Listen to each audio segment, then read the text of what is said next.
Já pensou o que tem te influenciado ultimamente? Às vezes são pessoas, conselhos, coisas, filmes, série, música, acaba entrando na nossa mente, nos influenciando em coisas e acaba nos desviando até do nosso próprio propósito. E aos poucos, sem perceber, vamos acabando mudando os nossos hábitos, nossa forma de pensar, nossas formas de agir, nosso modo de falar. Você antes que orava, agora se distrai. Você que era firme acaba cheio de dúvidas. Tudo isso porque deixou o seu coração ser influenciado por vozes erradas. Vou dar um exemplo. No final de semana eu estava em um restaurante e eu assisti há um tempo uma moça que falava que se você deixar um talher cair no chão, não é chique que você se abaste para pegar. Você tem que esperar o garçom vir pegar e te dar um talher novo. E aí eu acabei derrubando meu talher no chão e o garçom na mesma hora ia passando por mim. E ele ia se abaixar para pegar, só que a mão dele estava com a bandeja cheia de refrigerantes vazios, latas, copos, pratos.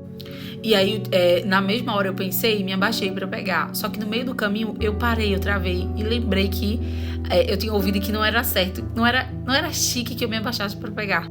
E parece uma bobagem. Mas na mesma hora eu reformulei a minha mente e fui lá, peguei o talher, entreguei na mão do moço e depois ele me trouxe um talher limpo. E ali eu comecei a refletir sobre isso. E eu disse assim, Senhor, por que é que eu tenho deixado influenciar a minha própria mente?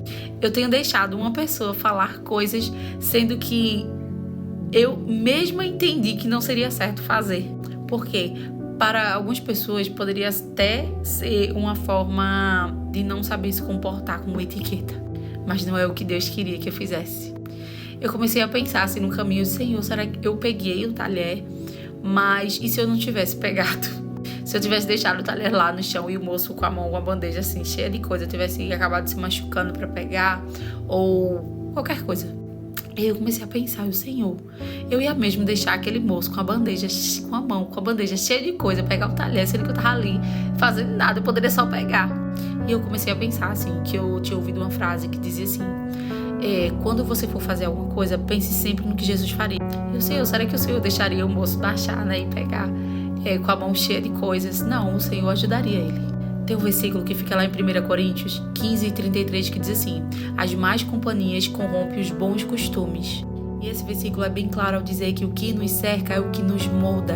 E a minha pergunta para você é, quem ou o que tem te moldado? E assim como eu queria que você se alinhasse com apenas o que o Senhor diz. Em tudo que é popular nos leva ao nosso propósito, mas tudo que vem de Deus te firma, te fortalece e te leva adiante.